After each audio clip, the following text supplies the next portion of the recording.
Transactions on credit. So in this video, I'm going to take you through how we can do a transaction with a customer and it actually be on credit.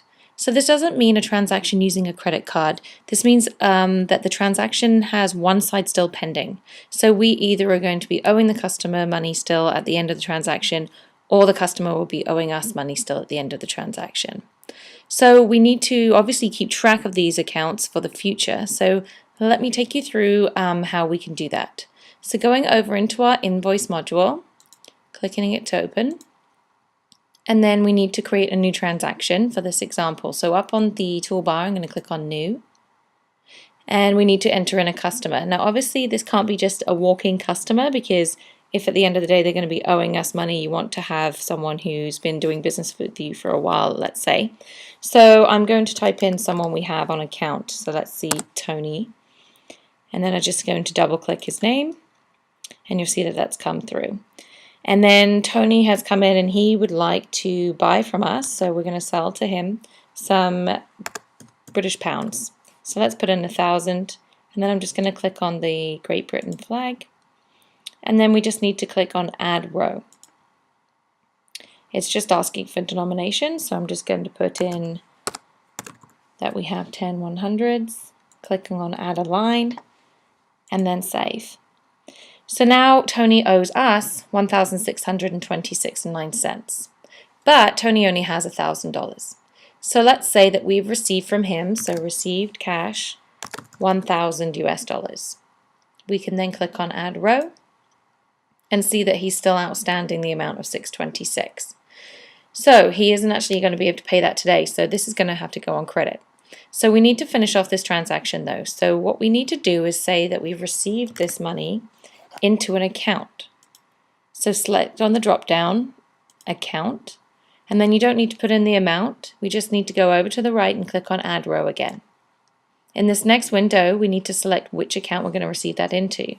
So we're going to put it into our pending account, so our customer accounts pending. So I can just select and click on pick account, or I could double click as well. And then once we're in this window, we can actually put a little memo if we want to. We can say something like Tony will pay the balance March 1st or something like that. And then we can click on Save. So now it's showing that the transaction has been balanced. We've got our check mark, and Tony can leave for the day and come back on March 1st and pay the difference. So we can just click on Save. And of course we can print this invoice if we want to as well for him, and close. So let's say that Tony comes back and it's March 1st and he wants to pay the difference, the balance. So we need to do another transaction. So going up to the toolbar, clicking on New, and then typing in Tony because he's come back in, hitting on Tab. I'm going to select him right here. And you're seeing right now there's a recurring transaction for the same customer warning, so I'm just going to click Close. But what you will notice is across the top we have a red line of account due, and it's got the amount that he owes. Now we know he owes it because it's in red. If it was in fact the other way around and we owed him, it would be in green. So if, for example, the new cashier of the day doesn't know what this transaction is all about and would like to actually look into it a little bit, we can do so as follows. We can actually click on Tony's name right here, and it will bring up his file, his profile. And across the bottom we've got several tabs. If you go across over to the AR, or Accounts Receivable tab, you'll see below that we've got this one transaction line that happened, the amount, and then also at the bottom that the customer owes $626.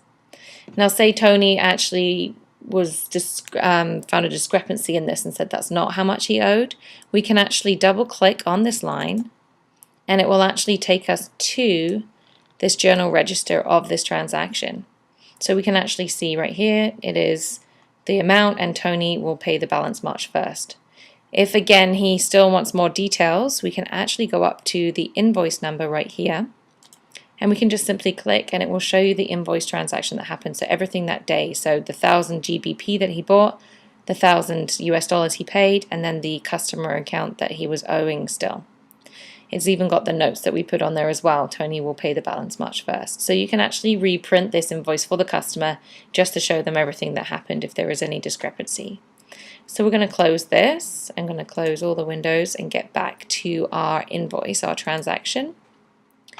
So Tony owes us this amount. So we can put in received, and then we can actually just click on the amount at the top and it will automatically fill it in. That's only if he actually is paying the exact amount. Obviously if he was $630, then we could type that in as well, and then we would obviously owe him change.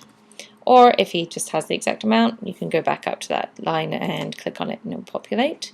And then we can click on add row onto the right again.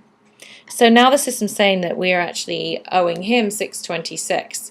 But how we can balance this out is we need to pay it back out from the account. So we need to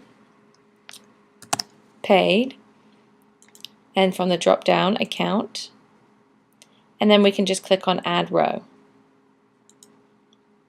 We now need to select the account, and we can say balance from previous transaction.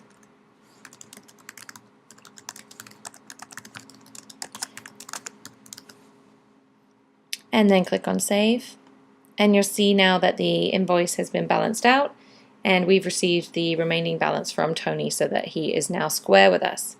So I'm going to click on save, and again you can print this if you want to. I'm going to go now back into the customer profile and just show you Tony's profile now. So if we find Tony in our system, so right here, and I'm going to double click to open him up, and then go across to the tabs again where it says accounts receivable, and just show you that now we have two line items. So we've got the transaction from the first one, and now we've got him paying it off and balanced. So now it says that the customer owes nothing.